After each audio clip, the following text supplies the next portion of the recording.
Welcome back to Sweat Equity. Eric Valdez alongside Jules Johnson. All right, hope y'all having a good one. All right, look down in the patch notes, guys. All right, like that. If you want to go ahead and skip forward, to any topics that we bring up today, like that. And if you're a first time, viewer or listener, guys, go ahead hit that like and that subscribe button, guys, for sure. Okay. Did you see some of the fights last night, bro? I did, and it's funny because what we were just talking about with your fights last night. Yeah. And then the fights last night, and then some other stuff. Like it just got this. It just has this thing that's burning in the back of my brain, bro. Which one, bro? Like last week we talked about DK Metcalf, right? Mm-hmm. Dude standing on business. Yeah. Right. Yeah. Like he doing his thing right, but he's talking. He's talking noise. Yeah. Making people his son. You're talking about Kobe. That's what you're talking about. No, right? Metcalf. Okay, right. okay. Right. But all right, yeah, I'm talking about, bro. So sportsmanship is like bad sportsmanship is running crazy right now, bro. Yeah. And like the thing that we do, yeah, combat sports, like for the most part, you get out, you beat each other within like inches of your life, and then you hug each other after and be like, "Yo, that was a hellified right hand that you just get." But there's always that line, bro. And I just feel like Kobe Covington is always near that line, bro. But that thing he did with Leon Edwards, bro. No, yeah, it's disrespectful. That's disrespectful, bro. Way disrespectful. I see it like this. All right, this is how I see it. Either you build up the fight. All right, because at the end of the day, it's entertainment. Right. Okay. For sure. You gotta put asses in the seats, sell tickets. It's a business. All right. So me and you build up the fight. Fuck you. I hate your face. Like that. I'm gonna beat your ass. Like that. All day. All right. We go in there, fucking whatever it is. Whether we fucking win, lose or draw, knock each other out, sub, whatever it is, like that. All right. Hey, good shit, man. You had my number tonight. Right. All right. It's like that. Right. Or there's bad blood. Win, lose, or draw, I get fucking pissed off, you get fucking pissed off, and you just fucking go back to the fucking the locker room, win, lose, or draw like that. You soak in it, and then you know what? Freaking, you still talk shit. Right. But then you got people like freaking Kobe Covington, all right, that win, lose, and draw, they still like they just don't break character. Right. Okay, and they still talk shit. Like that, and they still try to get under your skin because, he's the type of person that casts the stone, all right? And he's going to follow through, all right? And he's going to stick to what he says no matter fucking how unnecessary it is. Yeah. All right? Yeah, so if anybody doesn't know about it, all right, Leon Edwards, that this is something I had to, I just looked into a little bit more like that, but I think he got murdered. I think, yeah, it wasn't that he just, it was just not just his dad passed away. I think his dad got murdered. All right, because I was hearing something else about it. Started doing a little bit of research on it. Yeah. All right, so this is where I think it goes past entertainment. It gets way out of line. What I mean? Yeah.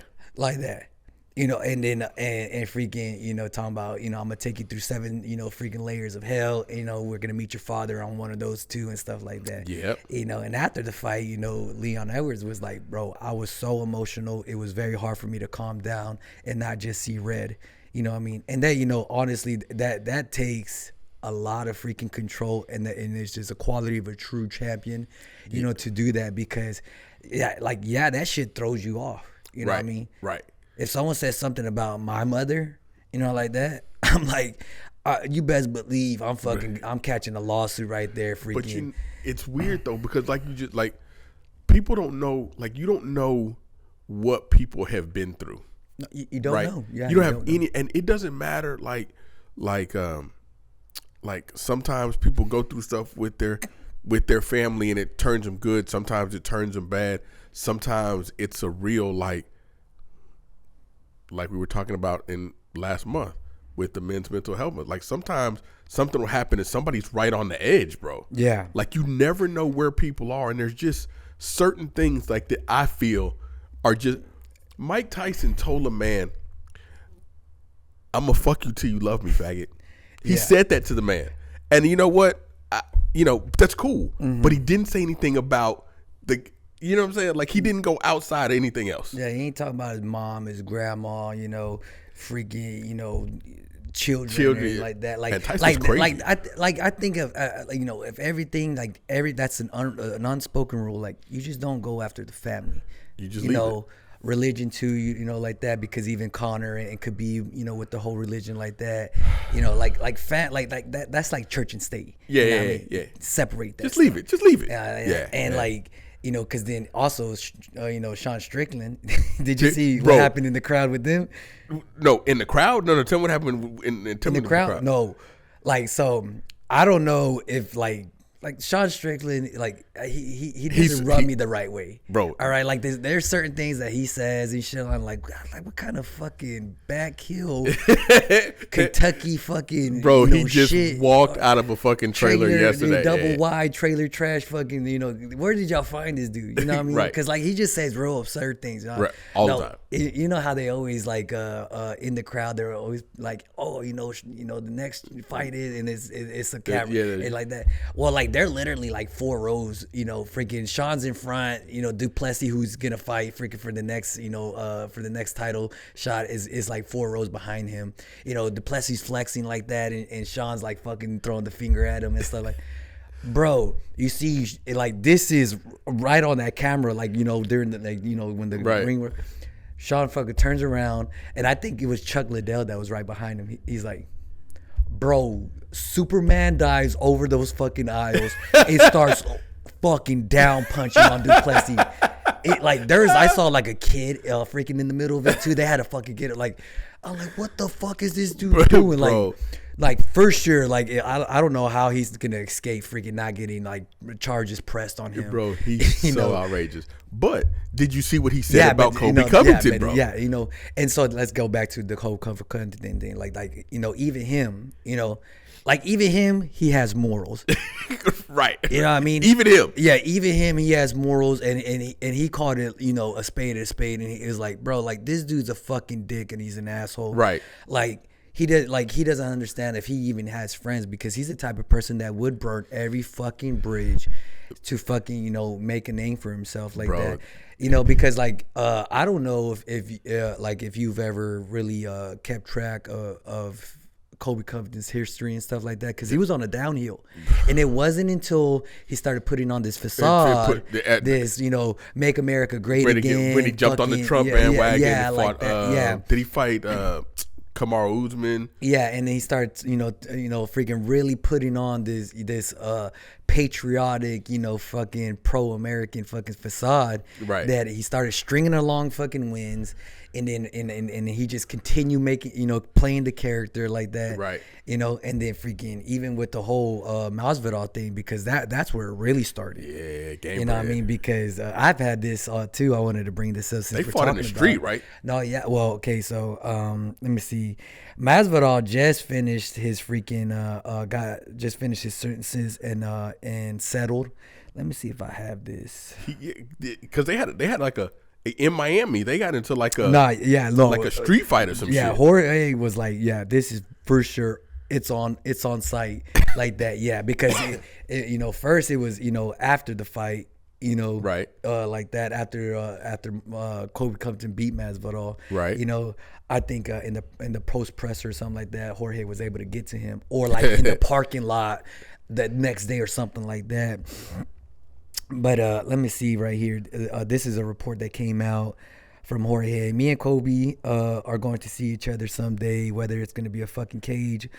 I don't know where, the fuck is going to be at. We're going to see each other. Him lying on my name and him pressing charges. Oh, because he did, get to him. I think it was in the club that you're talking about. For everything he's done, we'll see each other like that. And it's going to be on site. I'm going to knock the rest of his teeth out. That's what he said. And he actually had to go to court, and there was a settlement and stuff like that. Yeah. I think there was some community service, involved and things like that. And because I believe the charges went from dropped from a felony to a misdemeanor. Yeah, I think that sounds right. That sounds right. Mm-hmm. I remember that. So but yeah, like Kobe Covington is like the church and state factor of it like that is like you need to be able to separate that, from the entertainment of taking it too far and personal, where you're talking about a man's late father, you know what I mean? Or somebody's religion or somebody's kids. Like, all that shit is unspoken, should never be touched. Those are those things that make you.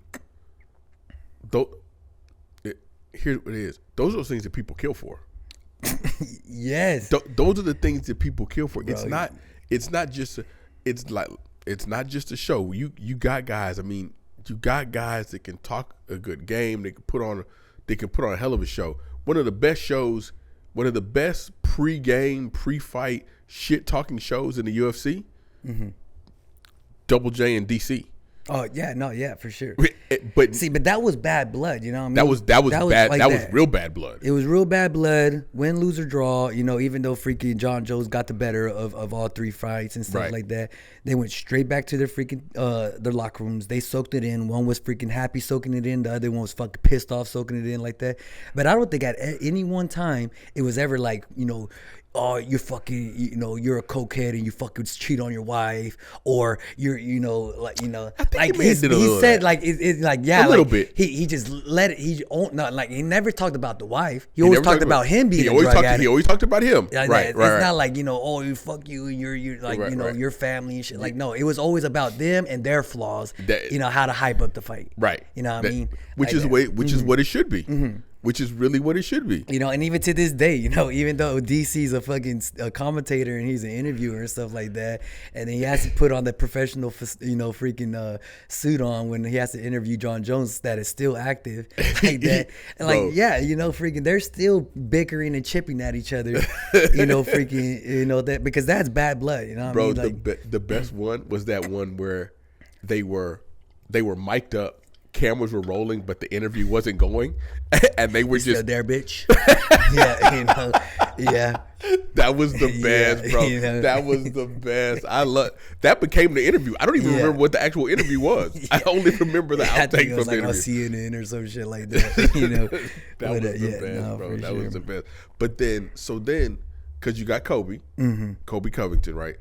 And his whole thing, and he loses the fight against Leon Edwards because. Call it karma. It was a 5-round decision. So call it karma, call it whatever. You know what I'm saying? That's there.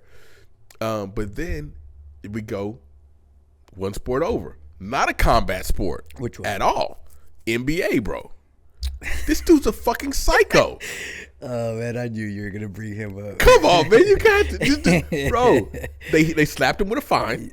No, bro, not just a fine. He's indefinitely for this season. He can't play ball no more. Bro, this dude did a whirling windmill, and I don't even pretend I can say the guy's name. I can't even think of a dirtier player. Freaking like you're talking about like. Bill Laimbeer, right? Hitting motherfuckers, right? He's gone back to the '80s, bro. Yeah, like you gotta go all the way back. Yeah, he's just like, bro. He's crazy, bro. Yeah, he's crazy. Yeah, Draymond. Who's the one comedian? I want to say it was Mike Epps. He has a bit on Draymond. He's God. like, he says like his name like 3 or 4 times. Draymond Green. Right. It's like you couldn't get a more blacker name, from the hood, like that. Right. Because I think Draymond Green was in the thing. It's like this motherfucker, dog. Bro. Like that dude is a gangster. Did you see the one where he stepped on the dude's belly when he was down? Like everything, stepping on nuts, kicking nuts, freaking backhanding people, elbowing people. Like I haven't seen a more dirtier player. Yeah. Like I was like, come on now, it's not even basketball. Dirty. Yeah, it's not even basketball. It's ridiculous, bro. Like that, like bro. Drake, and it's weird because otherwise, that's a really clean cut team. Yeah, like they can freaking they're not prime Golden State, what I mean, but they can be dangerous and freaking probably make it into the East, would it be the Western Conference Finals? Yeah, like that. Yeah, to really like that. Yeah, I can see them there. But Steph Curry looks like a little kid. Klay Thompson looks like a little kid. Like they're all like really like clean cut, like kind of schoolboyish looking. And then here comes Draymond. Just to I get it. I get when there's ever like let's think about freaking Klay Thompson's last scuffle. Right. You know what I mean? Like this was like off the freaking jump. Right.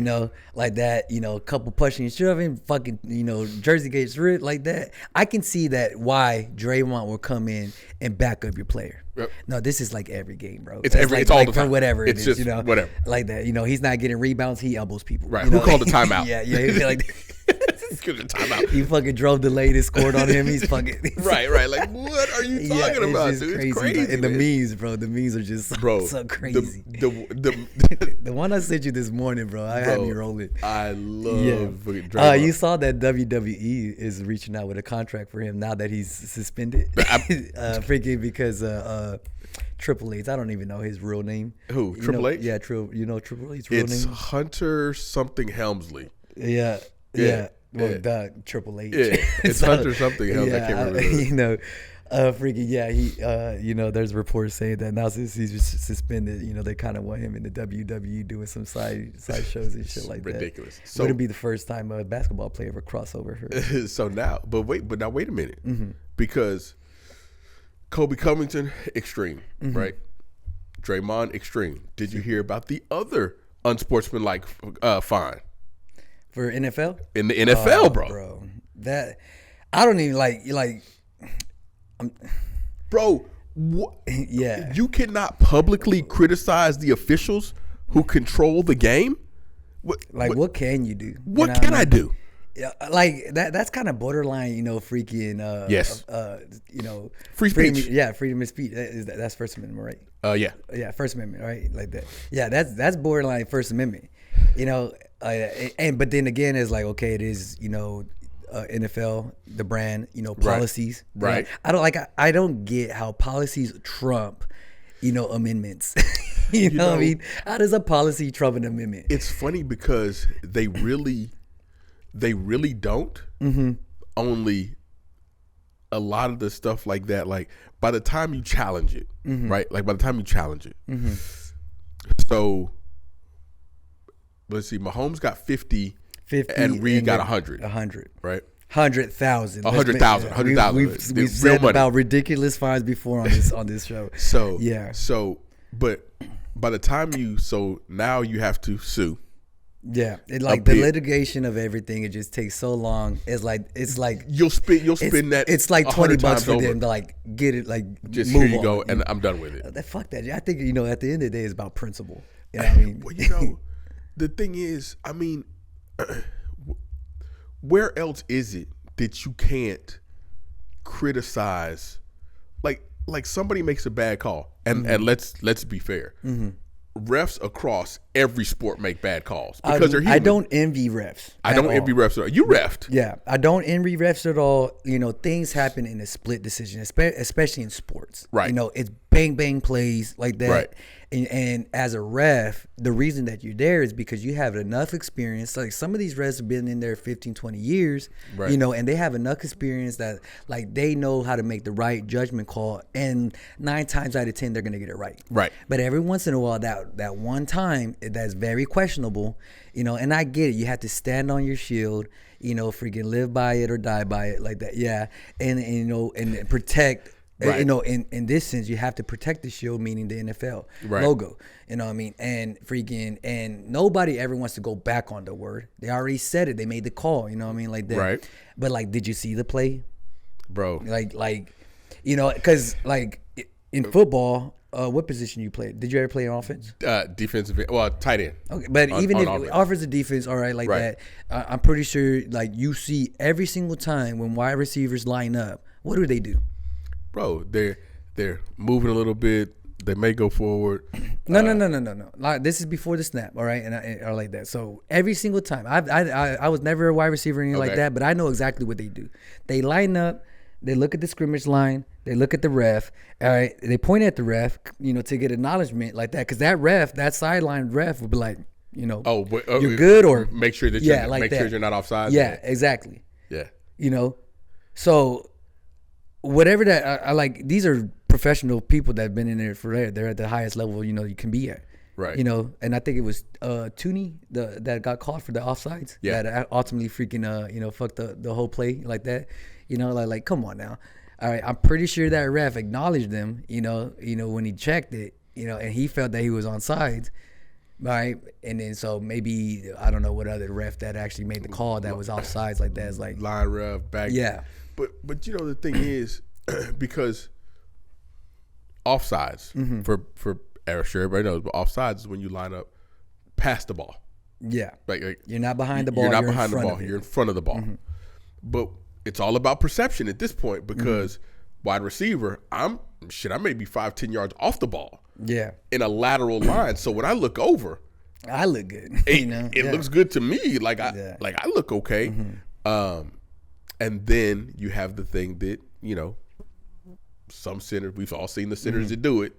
You know, they grab the ball and they go a little bit. And they move it a little bit, just enough to, you know, there's a lot, but I mean, damn, man. Sometimes we've all talked about we've all seen the refs, like in basketball, refs just let them play.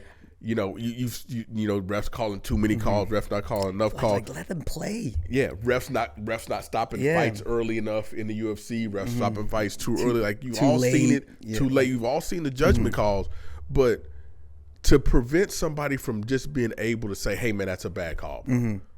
Like they didn't say they were going to go to that man's house and kill him. You know, like I'm a strong believer that, you know, when it's a close games like that and then refs, you know, freaking, you know, make a bad call, you know, like that they need to be fined. I'm a huge, you know, advocate for that. Like refs, like when it's, you know, bro, apparent that they made a bad call.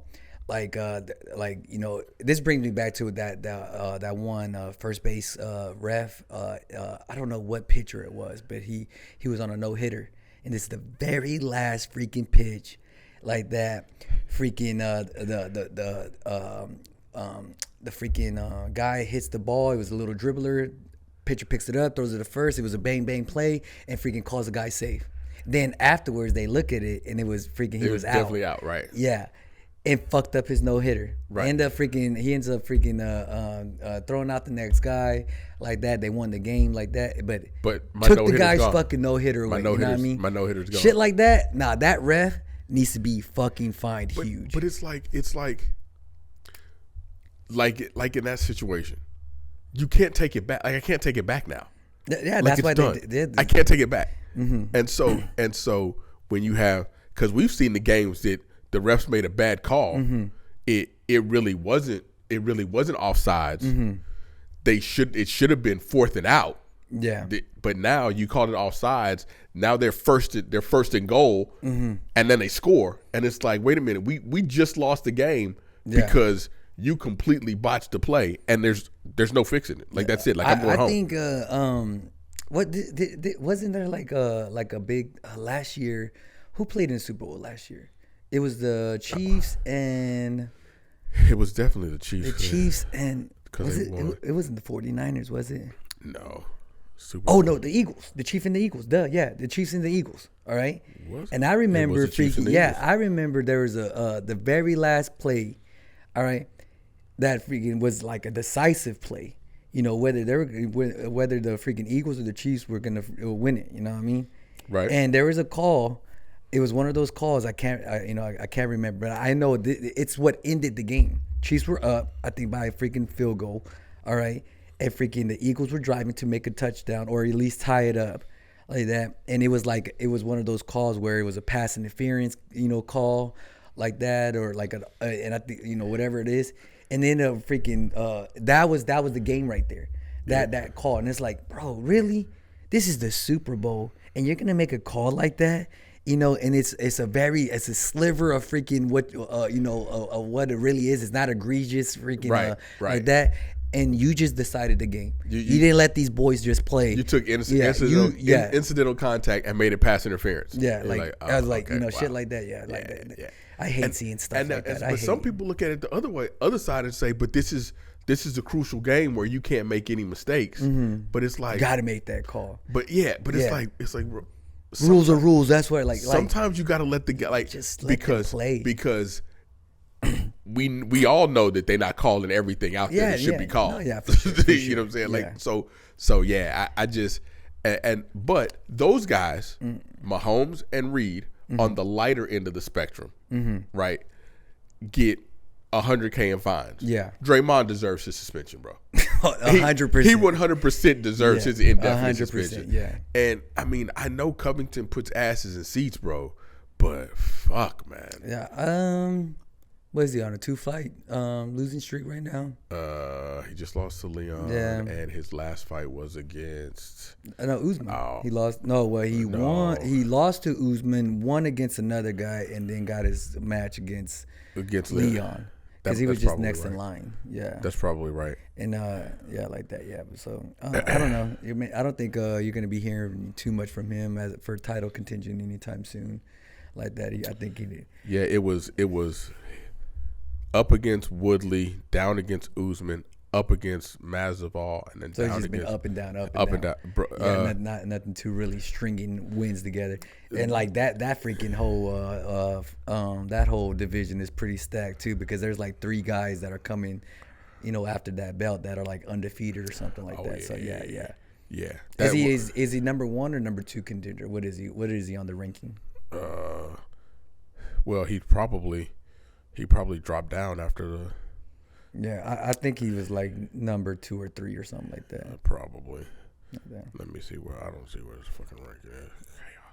But yeah, but that was just something. I'll look it up and see. But that was just something, man. That was really like, it was just weird that this week in the news there came all this like unsportsmanlike conduct. Yeah, it was all back. It was all back to back. Yeah, and now. You want to talk about putting asses in seats? This is complete. I don't even know where these people fight. I have no idea, bro. But I think we've all seen these guys in like this Eastern Bloc MMA where they do these press conferences that are like that are like full on fights in the middle of the press. Like dudes got on skinny jeans and a button up. That is the fight. I'm like, what? This dude just flying drop kicked this dude in the fucking face. And I'm like, what is that? Yeah, I mean that's asses in seats because. But I really want to know what. Like, I haven't been able to find out what they're fighting because I want to see the actual fights, bro. I think that is the fight, bro. I think that. I mean, it certainly looks like it, bro. Let's segue to to the main topic. All right, last week, we were talking about watching what you say about kids. All right. Oh yeah. Like that, and before we actually segue and stuff like that. Last night, I was coaching my fighters like that, and there's kids fights. Okay. Right, like that. They had about 4 or 5 kids fights like that, ranging from 9 to 13. How do you feel about kids fighting that age? I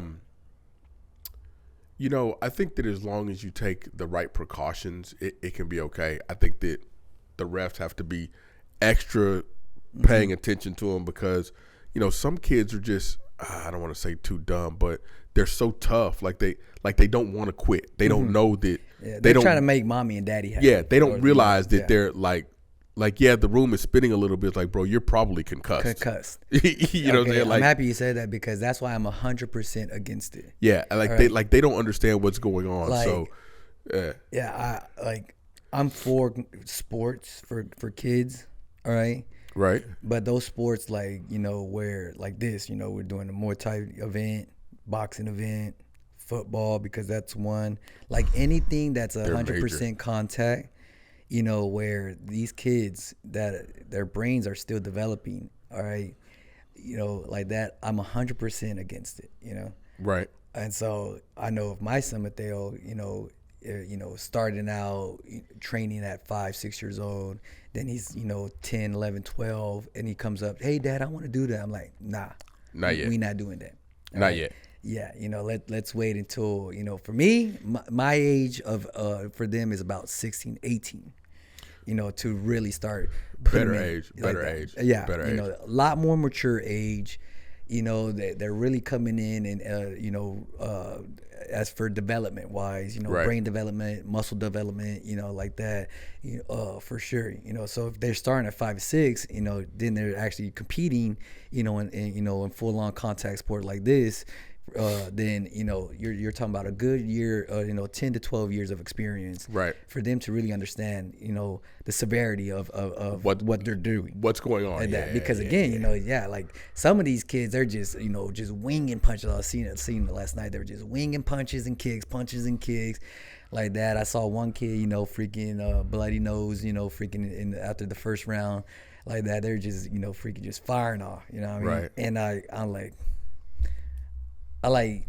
I understand the culture, all right, and where it comes from, okay, especially in the Muay Thai, especially in Muay Thai, where they're 5 or 6, they're pro fighters. Yeah, but let's think about why at 5 or 6 they're pro fighters. Because they're in Thailand. They're in a third world country, all right. It's crazy to think that a 5-6-year-old is the breadwinner for the house. 100%. Like that. And 100%. these, and so the culture and what they see is like, oh, these kids are 5-6 years old. My son in America can do it too. Like, nah, your son in America is fucking, has $10 in his pocket and is fucking 10 times richer than the whole family itself. His stomach is not growling. Yeah, exactly. He's fine. These kids are fighting for a different reason. Right. You know what I mean?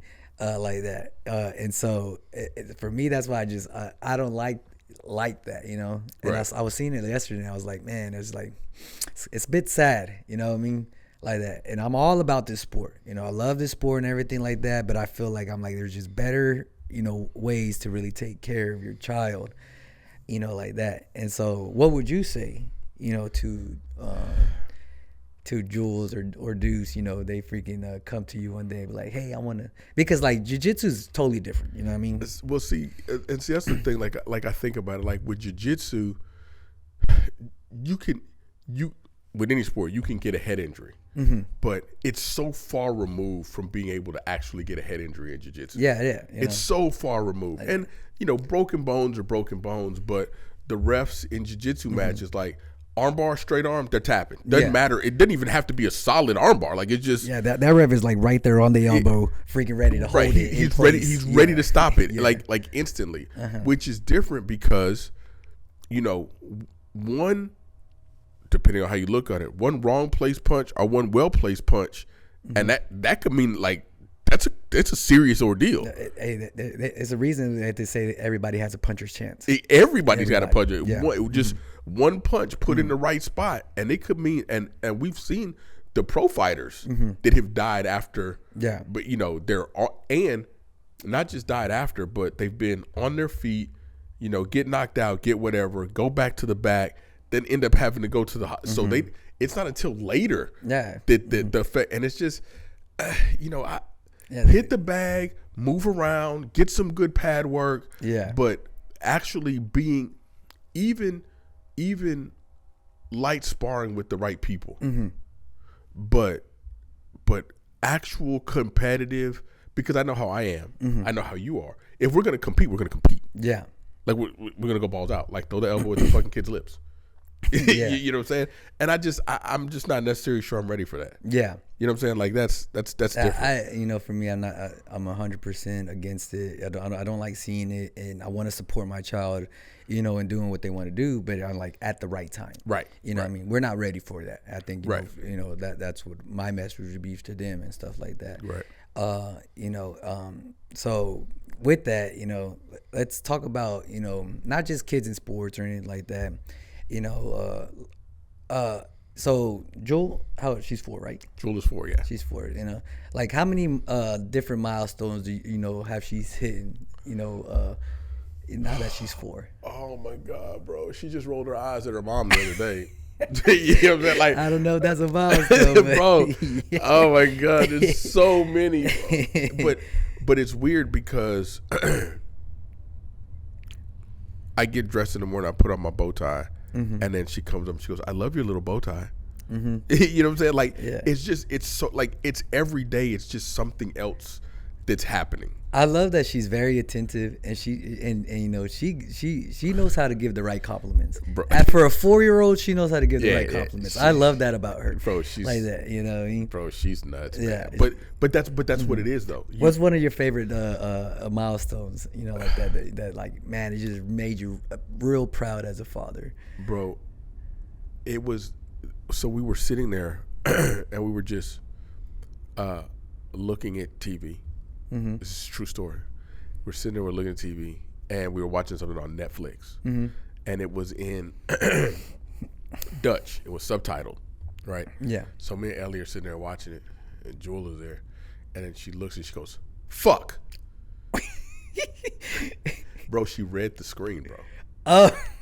she 100% read the screen, and it's weird, but it's like at the time she was like 2, and she looked at it and she read the screen, and it's like, was already reading. Bro, this little girl, like, I'll be working and she'll just come over, she'll just start reading the screen, like she reads over here, Mom. And it's just like, I was like, man, and all the stuff that people told Ellie and I not to do.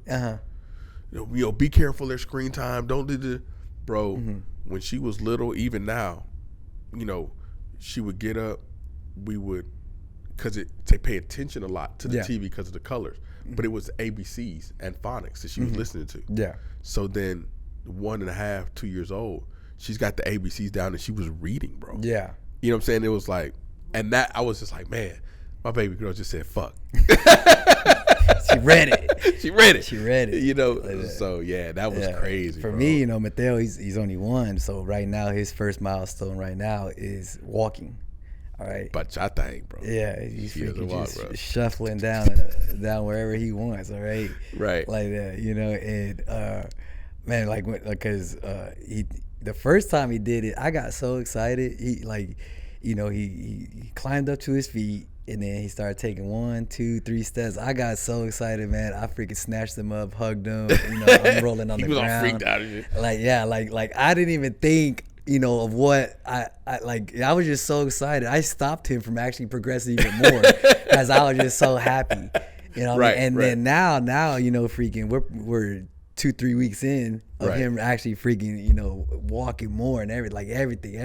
He wants to be on the floor. He's walking like everywhere now. Right. You know what I mean? And so, you know, for me, like, I was like, man, to see that evolution right there, bro, like, for me, that's crazy, bro. You know what I mean? And it's just one of many. Right. You know what I mean? Like that, you know, this is the first thing right now. You know, my wife right now, they went to Target today to go buy him a helmet, because the next thing is him, you know, riding the 1 to 3 bikes that he has. You know what I mean? So that's the next thing, you know, like that.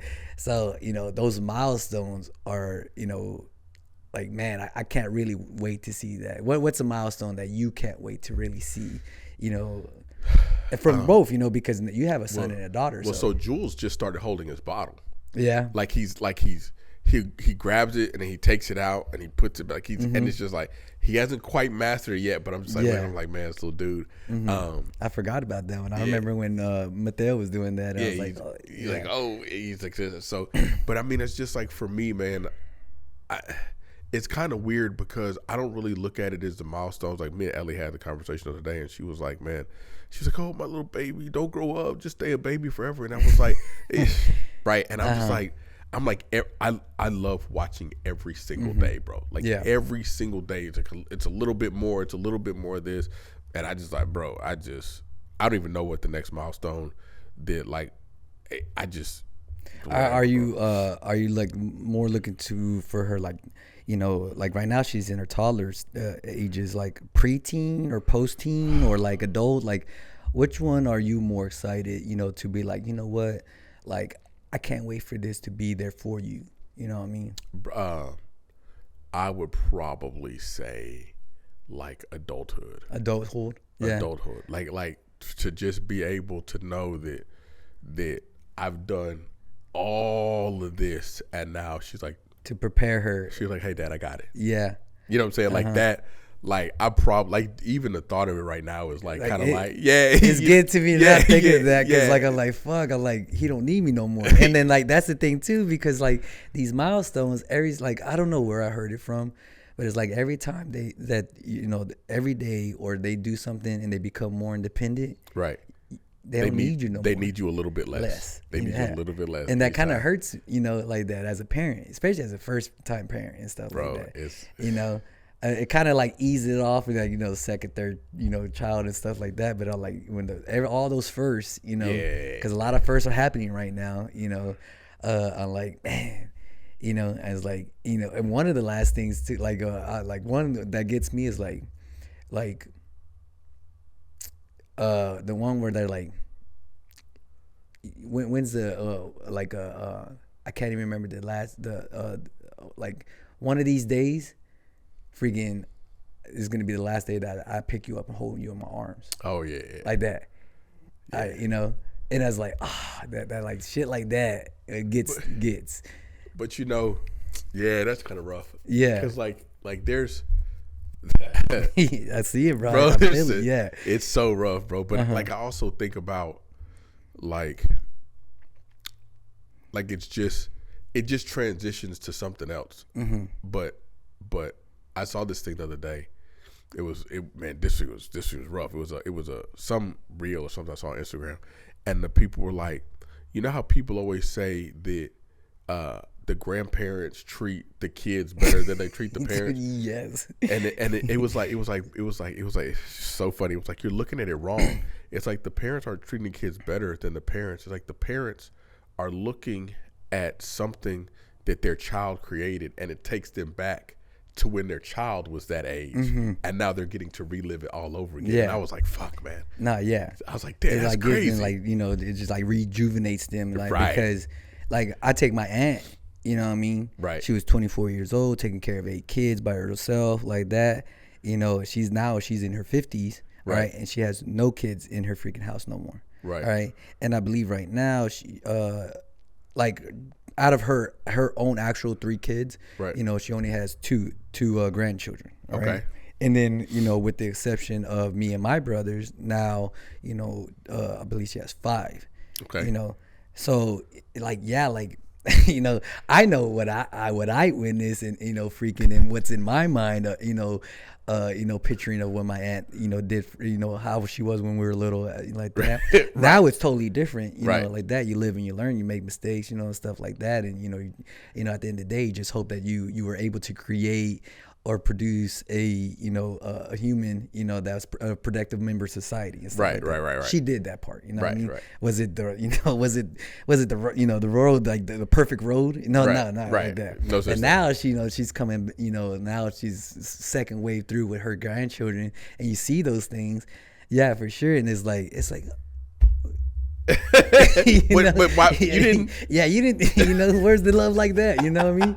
I needed that love. Right. Like that. And so, but yeah, because they get to see that as a second wave. Right. Right. And stuff like that. Bro. So, and the reason I bring this up, especially those milestones and stuff like that, because let's think about, Jules at 2 saying fuck. Right. It's what I mean? Bro. Shit. I'm like. Now, like, man, I see it all the time where, on Instagram and social media and stuff like that, where these kids is like, it's like, what type of parenting are you really getting? They're just off the wall, they're telling their parents, fuck you, or they're singing on to a song like that. And, what are you really being taught, or what are you teaching your kids and stuff like that? What type of environment are you really setting for this child to really succeed in the future? Like that. But for me, being a parent, especially being an instructor, because, I have, now I'm responsible for other people's kids for that 1 hour block. Right. Like that. The word I want to harp on today, that I feel that watch what you say, around your child is the word can't. I hate that word. I think that word is probably the worst word in the American vocabulary. Whole vocabulary. Right. Like that. It serves its time and place to say can't, like that. But like when it comes to progressing, learning, like educating and stuff like that, can't, I think it should just be, obliterated from the vocabulary, American vocabulary. Like, I just hate that word. And when I catch my students, saying that to me, it's because something is hard. They're met with some type of conflict, some type of adversity. Things are getting tough, within the training that we're doing, or maybe they the round was very hard on like that. They're encountering something, that they want to give up. Right. And so what's the first thing they say? I can't do it. I can't do it. Like that. I can't do it. I'm like, don't say that. It's hard for you to do it right now. Bro, I believe I can fly. Like that. You just got to put your mind to it. But it's so weird because people say can't a lot, but they don't realize the programming that is going on when you use the word can. Yeah, it's programming because you're talking about your physical ability to do something. And so I think it goes past that. It's your mindset. Yeah. You're telling your brain is saying, oh, physically, it's not possible for us to do that. And so now your brain is now saying, now your brain is shutting off. It's like anytime that comes up, we're just gonna go around. We're gonna go away from it. We're gonna do something different. No, we don't need to do this because we can't do it. And I think I told you this before. I got that from my nutritionist. I told you about my nutritionist. Yeah, She said, cutting weight and all that stuff, mental food disorder, blah blah blah blah. But she was like, when you're trying to diet, don't say that you can't eat something right now. She say you don't eat it. Yeah. Because she said when you say you can't eat it and you put that restriction on yourself, your body now you want it. Yeah. But people that don't eat, like, what name a food that you just do not like? That I do not like. Man, I'm not that big. Like, I eat everything, bro. I probably eat that I do not like. Like off the bat, I'm not a big fan like a zucchini and stuff. Okay. So like zucchini. So say, Eric, do you eat zucchini? No, I don't eat zucchini. Yeah. You never crave zucchini. I don't ever crave zucchini because not that I can't eat it. I can eat it. I just don't like it. So I don't. And so that's what she was saying is the way she's like, when you're diet, don't say you can't eat something. Say I don't eat that. I'm not eating that right now because you it's like, nah, I get, but it's the programming in your brain. Yeah. Now that you're saying like onions too. Yeah, like I hate onions. But it's the same way because you don't crave them, right? It's the same way with the word can't and your body. When you start telling yourself, I can't lift 225, you'll never be able to lift it. You could do 10,000 push-ups a day. If you tell yourself you can't bench 225, you'll never be able to get it off the rack. Yeah. And that's I can't. You're right. They most people fail because they, not from the lack of trying. It's because they didn't even start. Yeah. And they already and a lot of times too, it's not even because they had that in their mindset from the beginning. It's because everybody around them, that culture or that environment that they're in, has probably brought them up to be like, you can't do that. Right. We're not meant to do this. And things like that. And so. I have a couple stories that I want to make sure that to say while we're on this topic and stuff like that. But man, that word, it could just be so infectious, so toxic, and it starts with the kids. It really does start with the kids. For me as an instructor, and then for sure as a parent, it's your responsibility to cultivate and to really support and make sure that these, that the kids that you're watching or that you're teaching and stuff like that, that they, you cultivate their confidence, because that's where it's going to come from. Right. You know what I mean? That's where it's going to start. Right. And it's those little wins. All right. And you know what? And this, the reason I'm saying this too is that because I asked this question. All right. So remember, I told you last week I just signed my oldest client. Yeah. Okay. She's not 90. All right. She's actually 99. Wow. Yeah, I double checked. I double checked, and she'll be turning 99 at the end of this month. Like that. And she was a teacher. Okay. And I asked her, before our last session last week. I was like, you've been teaching this long, like that. You're retired. You had kids. You got grandkids now, like that. What is one piece of advice that you could tell me I want to bring on the podcast, that you would say on how to really cultivate and teach a kid to really, grow to their true potential? And she was like, confidence. You got to get the kid confidence. All right. And it just starts by bite-sized bits. You know what I mean? Little by little, day by day, week by week, month by month, year by year. Right. Like that. With very little expectations. All right. And the thing about that too, all right, with the expectation part, all right, is that you have to learn how to meet each and every individual kid or anybody, where they're at. Right. Okay. And I was like, that's such a true statement. It really is. It's a tough thing to do, especially if you're an instructor and you have 20 kids, 20 personalities, different personalities like that. You could push some harder. You could have to freaking, coddle some, a little bit softer like that. But, if you've done it enough times like that, you're able to meet them all in the middle and really, get the full performance of all of them like that. And as they're growing and they're learning and stuff like that. And then for me, I have a huge joy about that, that I know I can work with these kids day in and day out. And I know when something's off. All right, and I need to push them harder, or I know that something's off, and you know what? They just need to be alone and give them some breathing room, like that. And so, but I think the biggest factor, like that, where it never seeps into their mind ever that word can't, is the confidence factor. You know what I mean? And so, yeah, if Jewel came up to me the other day and said, Daddy, I want to be an astronaut. Mm-hmm. You can be whatever you want to be, babe. Yeah. Okay. That's if that's what you want to be, that's fine. And people will say that, but then they'll start restricting, like, what you can do. Well, girls aren't that good at math. Girls aren't that good in science. Like, you are if you want to be. Mm-hmm. Like, I mean, it's just that simple. And yeah, you're right. That's where it comes from. It comes from the ability to do something. Comes from the confidence in yourself, the confidence in your skill set, the confidence in your training. And you're 100% right. And you've seen it time and time again.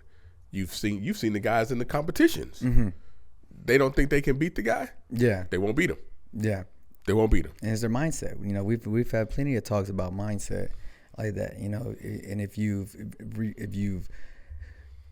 psychologically already psyched yourself out, before you even stepped on the mat or whatever competition you're doing like that, then yeah, you already lost the first phase of the competition. Now you're depending on luck. Now you have this monumental freaking challenge in front of you because you already lost.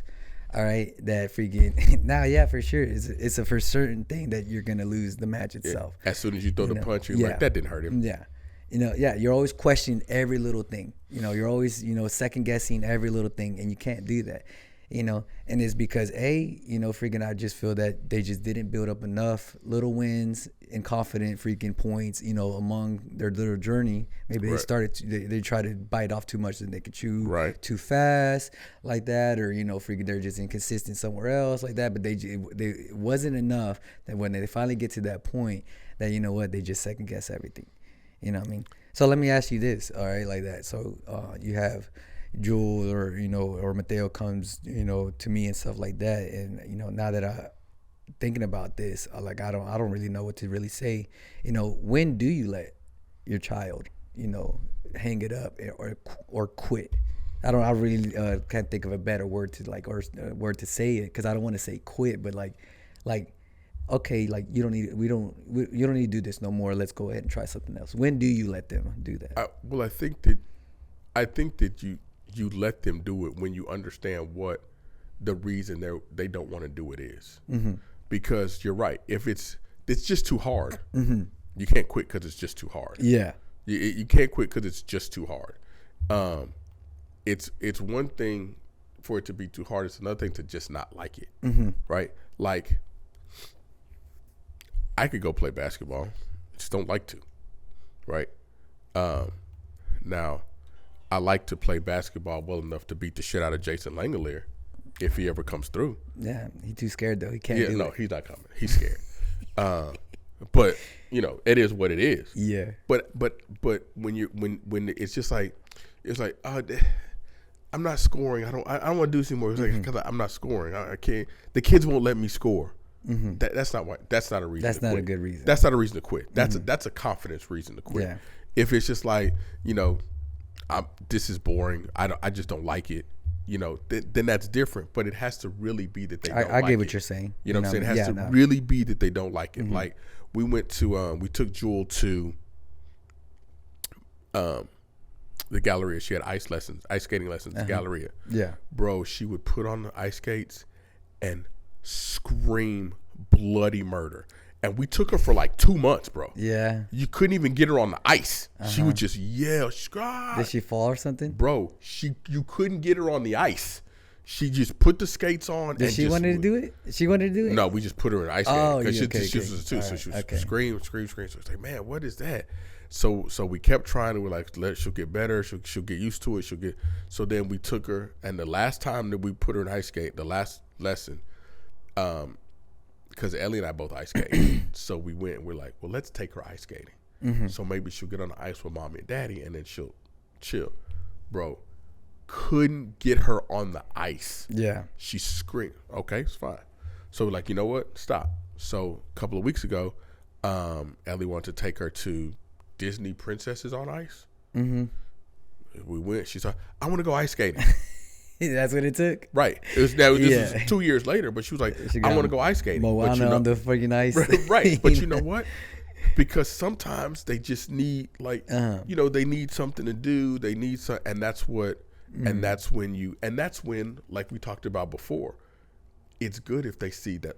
Let's see if she likes it when mom and daddy do it. Let's see if she goes and works out with mom and daddy. Let's see her do jiu-jitsu, Muay Thai with mom and daddy. And then, okay, this is just what we do, and that's fine.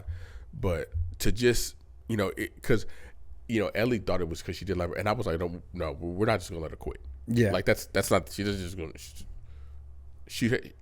Even if it's just regular adversity, she's gonna have to push through it. Yeah, like she'll have to push through the adversity, and then, so we took her out of swimming because I didn't like her coach. Okay. Because her coach. You want to give them a shout out? Bro, I don't remember what his name was, to be honest. But it was weird what he did, because the first thing they did was they just threw the kids in the pool, right? Well, that would immediately freak Jewel out because her head was underwater, and then she was a nightmare for the rest of the lesson. Yeah. But if you gradually let her get into the lesson, she would do everything, and then eventually put her head under the water on her own. But he was like, "No, we're just going to do it like this," and it's like, no, you got to meet the kid where they are. Yeah. Bro. I have times all the time like that, where like I'll have about 10, 12 freaking kids on the mat, and then I'll have like 2 new kids that are signed up, and there's first class. Right. And it's very overwhelming sometimes. Yeah, I'm sure you see it all the time in the morning at Pablo's. For sure. Like that, as soon as like all these 10 kids, they've been here for a while, they know the routine. We bow in, they start to run laps to warm up and stuff like that. And you get some of those kids that are super excited. They jump in and they just start doing everything or mimicking everything the other kids that know what they're doing. But then you got those other kids that they're a little bit more timid. This is too much. It's overwhelming. Their freaking sensories are freaking going crazy. Right. Like that. They're starting to cry. Then they go to their parents and stuff like that. And I don't push those kids, at all. What I simply do is I'll start to separate them, all right, and I let them hang out with their parents, like that. And then I'll just simply tell them, hey, whenever you're ready, like that, because they'll probably have a brother or sister that's already getting, hey, just come in and I'll let you work with your brother or your sister. Right. Or I'll have another student their size if they're just by themselves and be like, hey, here's, such and such like that. They're going to be your partner like that. They want to train with you. Right. I'll let them warm up to the idea. Right. Like that. I'm not going to just dump them into the pool. Right. Like that, right. Freaking sink or swim. Right. Then if that doesn't work, if they don't lighten up to the idea like that, then I will try to work with them, or I'll pull out a dummy and they, like that, and then I'll try to get the parent involved, right. Like that, and I'll show the parent, and I've had like that where they'll warm up to that, Right. And then, and so, more likely that always works, what I mean? Right. Like that. I'll probably pull out a dummy, let them, play on the dummy, or even get their parents to come in here to show them, because they still are standoffish with me. Right. So, the parent would show them, and then they'll do it, and I'll let them just warm up to that, and maybe a couple of classes like that, but it's a very rare chance that no, I don't want to do none of this shit, and right. I've probably had a couple, less than 5, where they're just too overwhelmed, they don't even want to step on, and the parents like, oh, I'm sorry, I'm like, it's all right, like, yeah, we'll come and probably try again, like that, right, but like that. But as an instructor, you're gonna have to meet those kids where they're at, right, like that, right. to really just slowly start to build up the confidence, like that. And some can get it a lot faster than others, but then some you're gonna really have to work at it, and it really tests you as an instructor to really elicit the result that you really want. But as long as the kid knows that, I'm just not gonna let you not do it. You know right, what I mean? Right. We're gonna have to try it. Your parents, I don't want to put it on the parents, like their parents brought you here and they're paying money and stuff like that. Right. But they need to understand, like, hey, and so like I like what you said about when you let your child, when do you let your child, call it quits and right. Like move on to the next thing.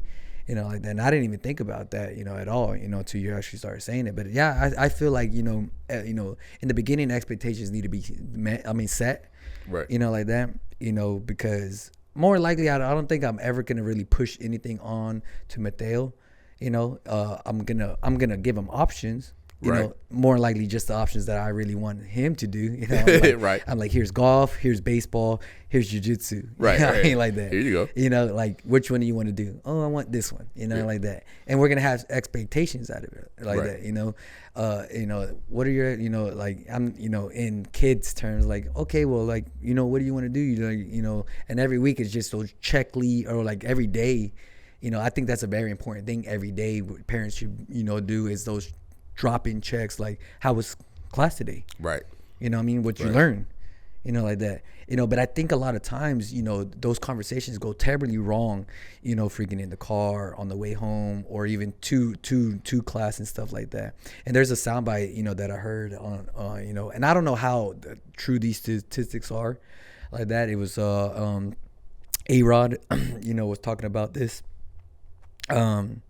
And freaking, he was talking about how 95% of kids on the way home after practice, all right, the parents let their kids quit whatever sport they're doing.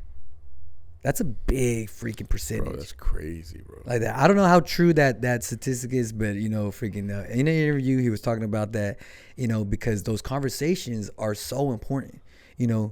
What conversations are you having like that? Like, on the way back home, from ice skating, like that, did you drop Drew off a lot of times? No, Ellie did, like that. What were those? How did those conversations look on the way back home? Right. Right. Like that. Are you just saying, hey, do you want to do this? Oh no, okay, then what's the? Or are you like, hey, what did you learn today? Right. How was it? What was the best part of today's lesson? I know you were scared and you didn't really want to do it, but hey, did you, you got your ice skates on, like right. that, whatever it is. We did this part today. That's a start. Yeah. You did great. You got here, and I know you didn't really want to get on the ice, but hey, we made it there. Right. Next, and then that's where you set those expectations.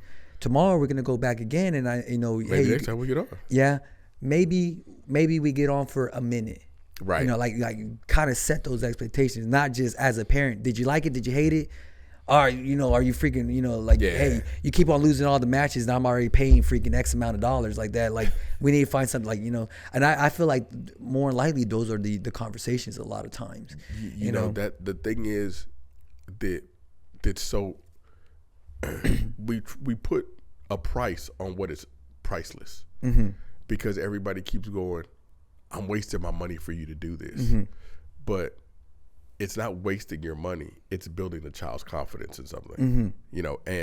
And it's building the child's confidence in adversity. Yeah. Because there is no one who lives their life free of adversity. No. That's just not a thing. It's just not a thing. You know what I'm saying? Like, it's something. Yeah. Bro, I had a dude that like kept flipping me off on the way back from Pablo's today. Yeah. Yeah, like I was just I'm testing your road, bro. I'm driving down the street, and this dude is like in this fucking 6 Series BMW, like speeds up, and then I'm like, all right, and then I'm just driving normal, right? Yeah. Not paying attention, and then he swerves and cuts in front of me, and he flips me off, and he drives off, and I was like, okay, and then he slows down and waits for me to catch up to him, and then he does some other stupid shit and flips me off again, and I'm thinking he's trying to get me to race him, right? Yeah. But like, bro, I'm not why? Yeah. But B, what's wrong with you? Like, what? It's Sunday afternoon. It's a sunny like, day. I'm cruising. Yeah. Like, what is your problem? But it's always. But once you learn how to deal with different levels of adversity, which starts when you're little, I think it's a very important thing for a child. You get all the way through. So like jiu-jitsu is different. Jiu-jitsu is a combat sport, and you've known Jewel for a while. Jewel had a rough time, like listening. Like she's very like independent. Like she wants to do whatever she wants to do. So I was like, well, I don't want to put her in a class where she's just going to be disruptive. Yeah. But now she's doing tumbling and she's doing dance, so she's listening. So now I'm gearing her to get ready to go start jiu-jitsu. And so like we'll be watching matches and watching flow, and I'll be like, you ready to go do jiu-jitsu with daddy? And for the first time, she said yes. Yes, I heard. Yeah. For the first time, she said yes. So I'm like, okay, now I'm going to put you on the mat. But it's gonna be the same. It's gonna be the same thing. It's gonna be, hey, this is just what we do. Yeah. Like it's not. We don't. This is just what we do. We go do jiu-jitsu and whatever. Yeah, I can't wait for those days for sure. You know what I mean, like that. You already got Mateo on the mat in a gi. Yeah. Stop. He's social. He loves, like that. Like I can't wait for him to actually understand what he's doing. Right. Like that, freaking for sure. Like at 4 years old, yeah, working on, everything. But but yeah, and the reason I want to go back to the root of why even this conversation is coming up. You know what I mean? Like that, I have a client that I train and stuff like that. She has 2 kids, and I mentioned this in the last episode like that. And the reason that this came up is because she I asked her the question of like, what did you want to do? You know what I mean? Right now she's unemployed.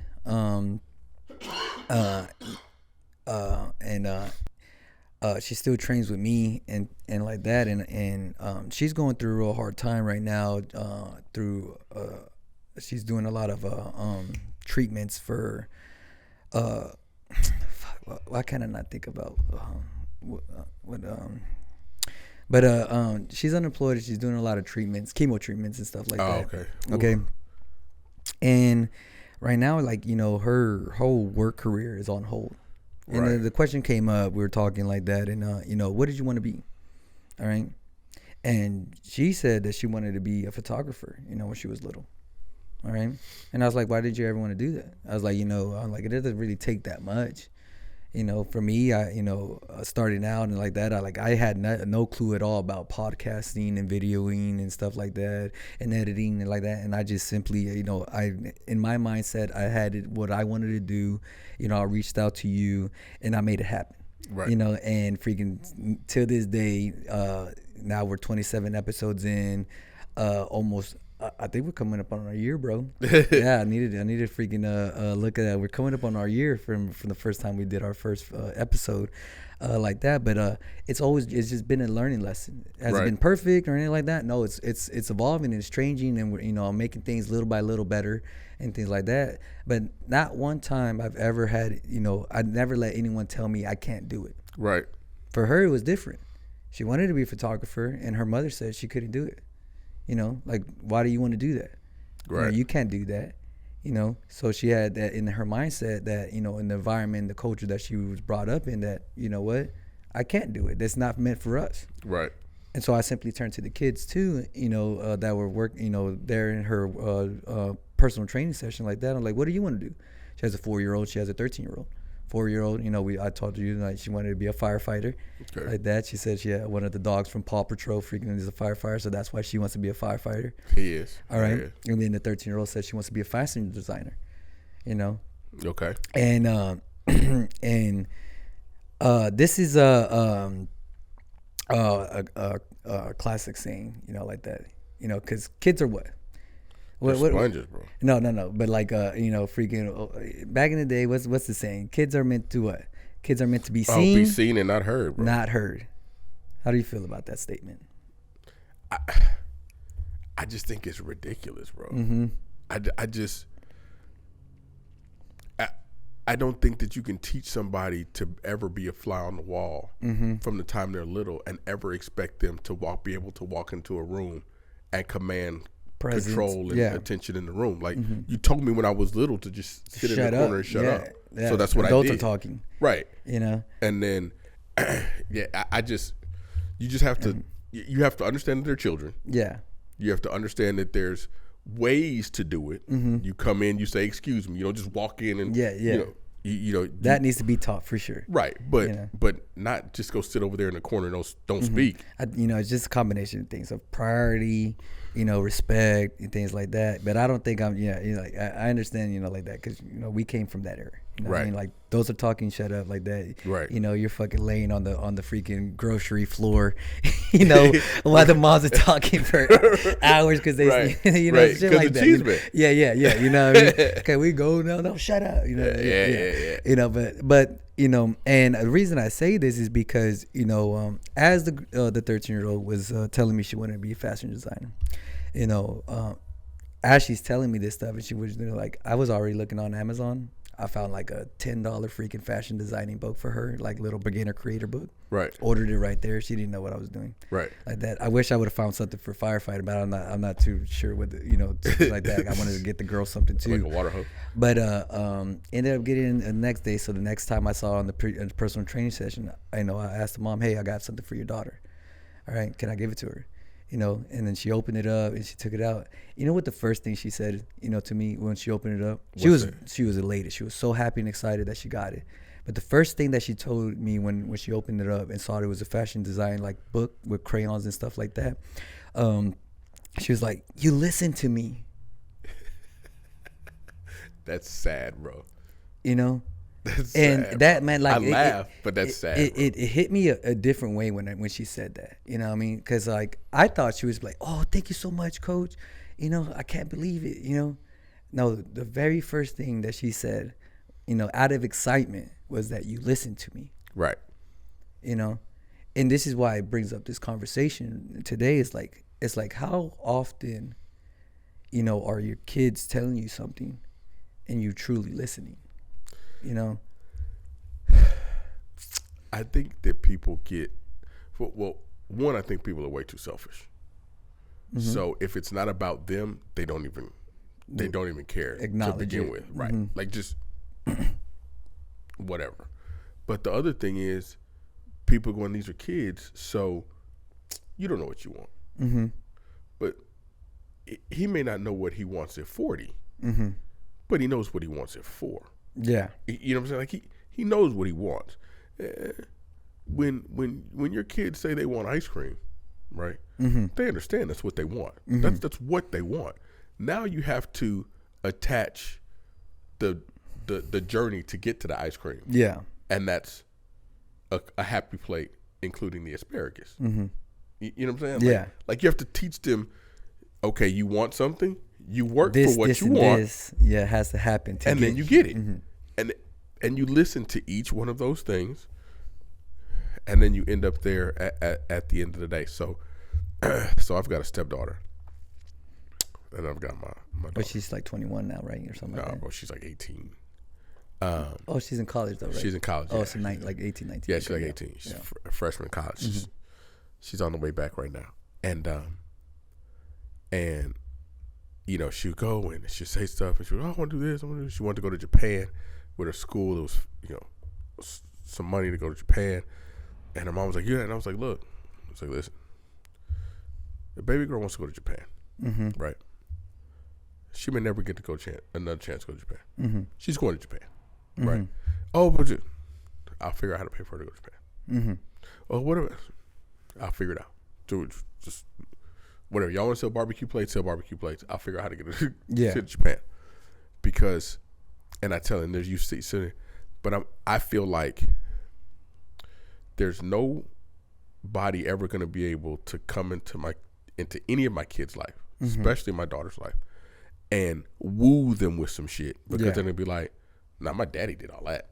Like, you got to be a special motherfucker because my daddy did all that. Yeah. You know what I'm saying? And the same way with my son. You know what I'm saying? The streets aren't going to be able to allure my son. Yeah. Because he's like, well, my daddy has all that. Yeah. You know what I'm saying? Like, but it's this, like, you have to pay attention to where they are, though. Yeah. You have to pay attention to where they are, what they want, what they're looking at, what they're doing. You have to pay attention to all of those things to know who that child is. Yeah. Or what they could be. Or what they could be. Yeah. Or what they could be. Yeah. Yeah. You know, I think this is the main thing that, you know, the whole message of what they could be. Right. Because of what you're saying or what you're doing, you know, by your actions. Right. Like that. You know, and so let's go back to my client that, you know, the environment that she was growing up, her parents telling her that she can't be a photographer like that. You know, I have another client too, and I asked him this question. I was like, you know, was there ever anything that your mom or your dad stopped you from doing that you really wanted to do? And he was telling me about, you know, him, you know, in because he's from Houston, and this is before Clear Lake is what Clear Lake is today and stuff like that. And he would always say that they would go to Clear Lake, you know, to go down there because, you know, it was closer than going all the way to Galveston. But he said you always remember seeing this one sign, and it was for a judo school. Okay. All right, like that. And, you know, he's 70 years old, black male, like that, you know, living in Third Ward area, like that. Okay. As for a black male living in Third Ward area, growing up in school, what is the quintessential sports that you would be playing? Boxing, basketball, football. Yeah. You see what I mean? Track. All right. Yeah. So he wanted to do this judo school. Mom signed him up. Okay. Like that. But the dad instantly pulled him out. We're not doing that. You know, and put him back into freaking basketball and football. All right? Why? Why would that ever really happen? You know what I mean? And this is a point that I was telling him and stuff like that. This is one of the things that's very hard for me to do, you know, as I'm selling to, you know, to parents and stuff like that. Primarily, a lot of mine are black or, you know, Hispanic, like that. How many freaking black or Hispanic, you know, world champions do you know of right now today in jiu-jitsu? Well, currently, like in the past year, I think Jansen and Gabrielle Jansen, they're both Brazilian. They're Brazilian, but I think, but you could look at them and tell they've got the African background in them. But as far as Shane here Taylor, you know, but not. I was talking about current year, but you're talking about I'm just talking about just overall. But there's only a handful, bro. Yeah, like less than 5. Jamil, I think DJ. I know DJ's. I think DJ's a Nogi world champion at least. Demetrius Johnson, or who are you talking about? DJ Jackson. DJ, I got to see a picture of him. DJ Jackson. He's actually now. Shout out to DJ. Me and him still kind of talk back and forth. He's actually teaching jiu-jitsu over in Thailand at Fairtex, I think you did say that. Yeah. Over but Fairtex. You know that's just my point there. But it's a handful, bro. It's a handful. Like, and I understand that, and it's a very hard thing to go against what, you know, their culture is known of. You know what I mean? Yep. Like, you know, you're not gonna see hundreds of freaking black or Mexican jiu-jitsu world champions. Okay, right. I don't even think there's one Mexican, you know, freaking world champion, like, you know, ever premiered or even got close. You know, I haven't. I think that I think that may be right. Yeah, you know what I mean? It's just not our sport. Right. What is our sport? Soccer, football. Football, football, boxing, right? You know, like that. Right. You know, right. Like, I understand that. You know, but what could be? All right, is it going to be easy road? Fuck no, it's not going to be easy road. But if I wanted to do it, or, you know, my client wanted to do it, who's to say that he couldn't have been the first? Right. Who's to say that I can't be the first? Right. Even for you know, the little girl that in my class that I got the fashion for, you know, like that. You know, who's to say that she can't be the first black jiu-jitsu like that? There's no one in the class that looks like her. Right. You know, like that. For me, I love it. You know, she's one day she came in, like one day she had her braids in, the next week she freaking had her fro out, and I love that. I was like, oh, I love your style. You know what I mean? Right. But other kids around, you know, they don't see those things ever, especially in this type of culture, and you know, it's off-putting, and they have questions, and it makes them insecure. You know, like that, it makes them doubt themselves. Oh, they don't want to freaking come back to class because they can't just be themselves. You know, let their hair out, and you know, like, you know, pun intended. Right. You know. So, but who's to say that they couldn't be the first?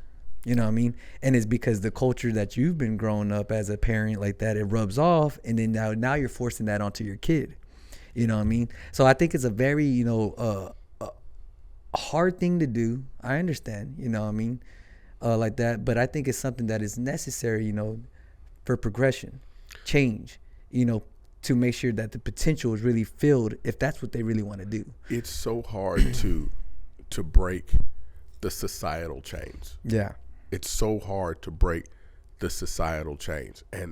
And all those societal chains come from your socioeconomic, like it comes from where you are. Yeah, you start to build all these glass walls, you know, like that. You start putting up all these imaginary borders, and we can't do this and we can't do that, and you're just a little kid from the hood. You'll never be able to.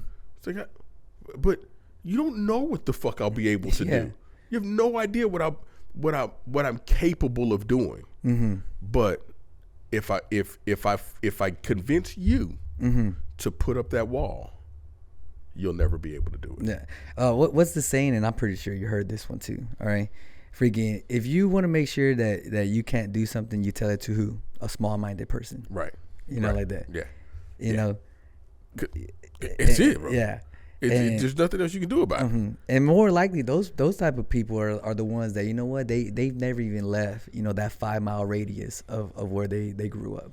You know what I mean? They haven't even been outside their county, let alone the state, let alone the freaking country, you know, and really seen, you know, more of what could be of this whole world that can offer them, you know.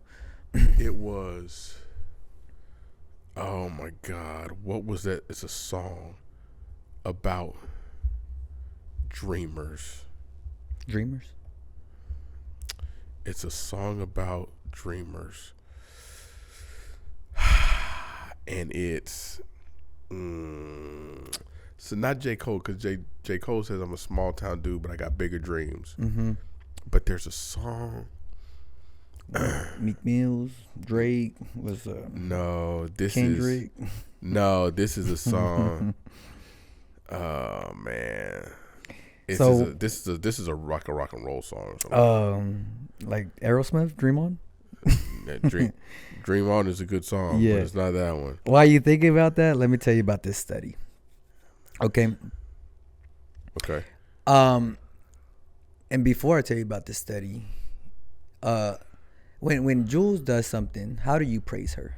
When she does something right, how do you praise her? Oh, good job, baby. You know, way to go. That was great.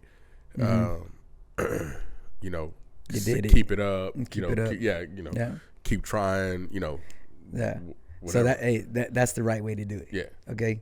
So there's a study that was done on 2 separate groups of children. Okay, that they gave them problem solving questions. All right. Okay. One half of the kids, all right, were praised after the problem solving things, that they were smart. All right. Okay. You know, you're intelligent like that. They were the smart, intelligent praising, group. The other half, all right, after they did the problem solving, questions and stuff like that, they were praised by, you did it, you tried, like that, let's do it again. Okay? Okay. So then they did again another set of problem solving. Your smart, intelligent group, all right, that was praised like that, their performance declined on the second set of problem solving equations. And then the other group that, hey, you did it, you tried, like that, they increased. Makes sense. Yeah. So and the reason being is like, why? Okay. And you see this all the time. Okay. Coming out of high school, coming out of college and stuff like that. You know, the straight A students, the A+ students, you know, honor roll like that. You know, freaking, you hear it all the time where, like, you know, like they peak right there. Right. All right. They've been the smartest and on the top of the hill for the longest ever like that. Now they're put in a position, you know, freaking, you know, like that where there's no more learning for them to learn. You know what I mean? Right. And as opposed to like the C+, the B+, you know, students and stuff like that, there's still room for them to learn. Right. Like that. And they excel better in the work environment than the A+, you know? Because the A+, what?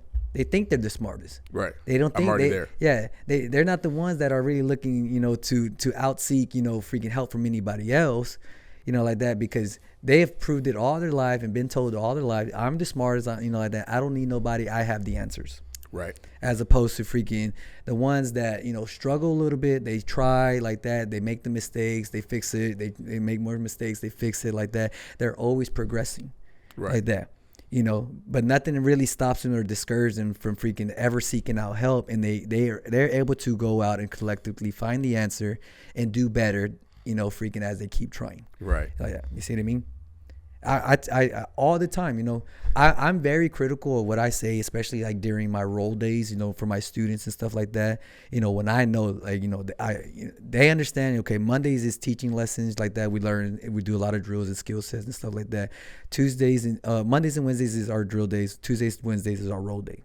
And they understand, and I've already had in their mindset, and I already set the expectation for them. Tuesdays and Thursdays, there's no playing around. It's time to get to work. Right. All right. So they already have that in their mindset. And on Saturdays too, because that's a comp class. Right. So they already know, they have the expectation that, you know what, this is going to be grueling. I'm going to have adversity. There's going to be freaking, you know, it's going to be hard. I'm going to be tired. You know, they already have that in it. But you know what? Every single round while I'm coaching them and I'm yelling out and barking, you know, freaking, you know, coaching cues and stuff like that, you know, the ones that freaking, you know, hit something, you know, a beautiful sweep or, you know, freaking, or submission and stuff like that as I'm coaching it. Yeah, that's what I'm talking about. You did it. Let's go. Get back to your feet. Let's try again. Do it again. Show coach that you can do it again. Or you have that one that's struggling on the bottom and he's freaking been trying to survive for the last minute and a half or whatever like that. And he finally is able to get in a position where he can get his grips and freaking, and then get a sweep. You know, he's trying to swizzer sweep. He gets all the way up to get his hips up and then knocks back down. Hey, you almost had it. Let's try again. You know what I mean? But it's never freaking anything other than that. You know what I mean? It's not the ones that hit the moves. I'm like, hey, you're smart enough. I knew you like that. You know what I mean? Or right. It wasn't freaking the ones that didn't succeed from the sweep to get on top to finish out strong. Like, no, you did it wrong. You need to freaking perfect it next time. You know what I mean? Right. Right. It's always, you know, I'm very critical of when I'm giving them and I'm telling them like that, you know what, it's always like that. And then after the fact, you know, then I set them aside and like that. I'm like, hey, you did this and this and this, you know, it was perfect. Right. Or the ones that, you know, almost had it but didn't get it. Hey, you did this and this and this. You need to make sure to really freaking keep the grip and then pull through like that. You let go of the grip a little too early. That's why you didn't come on top.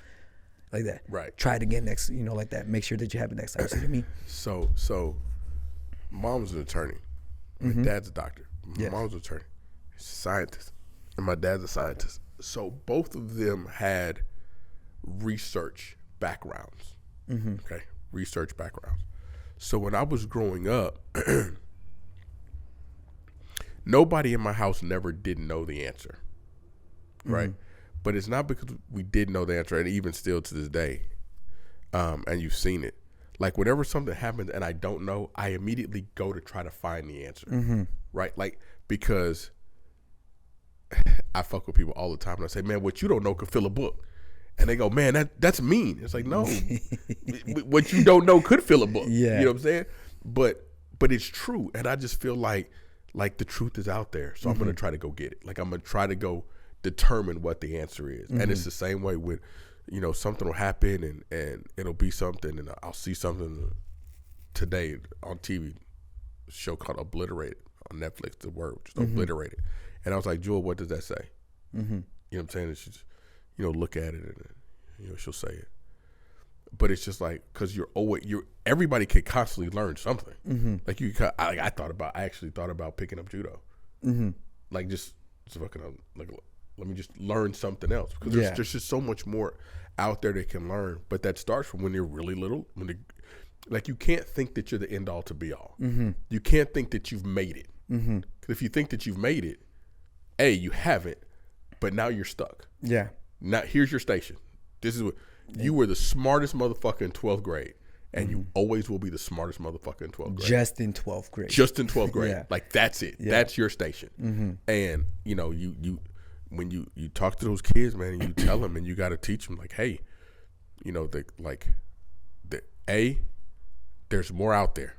Right? Mm-hmm. It's not necessarily that somebody out there that's smarter than you, mm-hmm. but there's somebody out there who's already looked at that.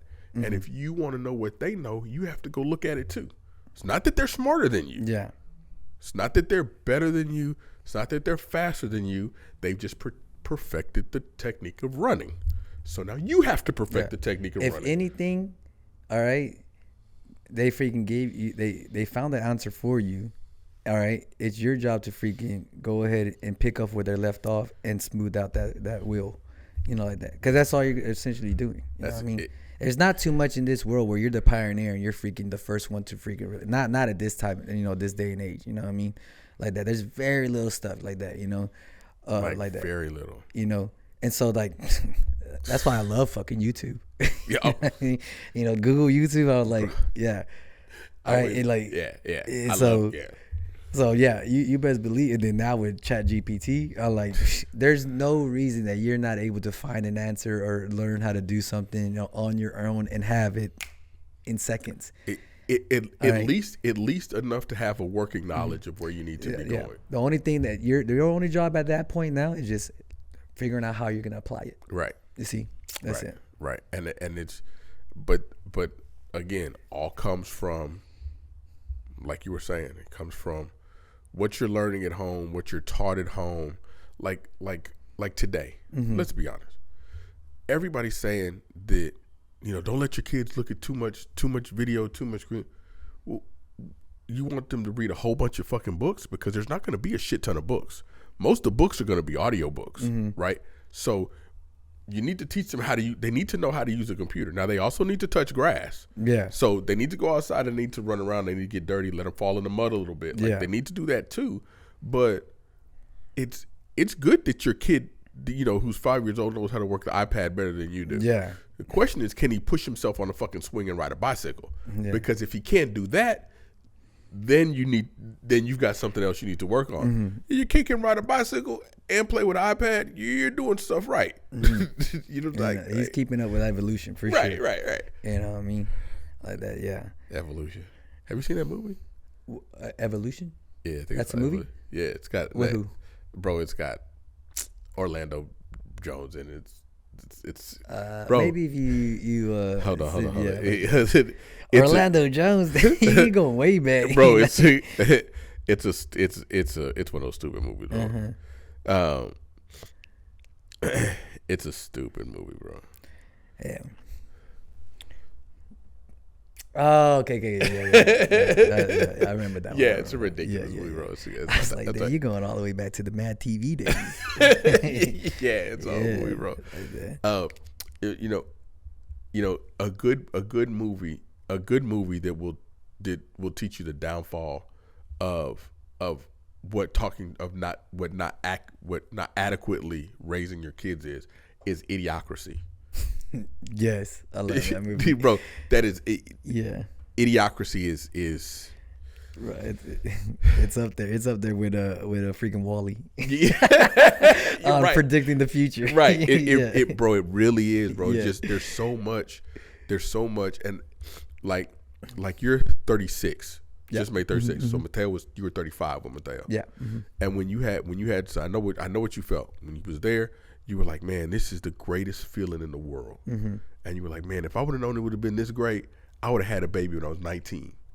But like when I was like, but I wouldn't have been who I am today. Yeah, I wouldn't. And this wouldn't have been the baby. No, it'd been totally different circumstances. It would have been a whole different thing, whole different thing. But like now, you're like, I'm in that spot. I've got the patience. I've got all the stuff I need. Not all the info, but I've got what I need to be able to to actually benefit this child's life. Yeah. Right. And it's like, and it's just crazy, man, how like you think the best thing in the world, but I waited so long to do it. But now I actually feel like I'm ready to actually do it. Yeah. Like now I'm ready to actually do it and have that benefit, it's bro. timing. It's a timing thing. Too early, you know, that kid's life would be just fucked. Right. Too late, you know, like you just don't have enough time to actually, you know, homegrown and everything. Right. Enjoy it. Yeah, and enjoy it. You know what I mean? Like that. So yeah, it is a timing thing. You know what I mean? Man. And so yeah, I get it. You know.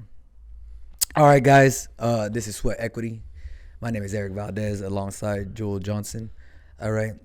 You know, you can find us on Apple Podcasts, Spotify, and YouTube. All right. Today's topic, guys, is a great one. I feel that it's a necessary message, especially for new parents or parents, you know, coming up. And this applies to anything. You know, it's not just sports. You know, we're in the sports industry, in the health industry, like that. So that, you know, a lot of it's talking like that. But you can apply this to anything, you know, like that. And you know, the main thing, you know, is just really setting an environment in your household. Like that. And I know for me, you know, it's just whatever I can do to progress and support and mentorship and really homegrown, you know, my child or any other child, you know, at that, because I am an instructor. You know, I want to do anything that to solicit the best, you know, performance outcome for them, like that. And you know, and it's always just being able to meet them in the middle, for sure, like that. Any closing topics about it for you?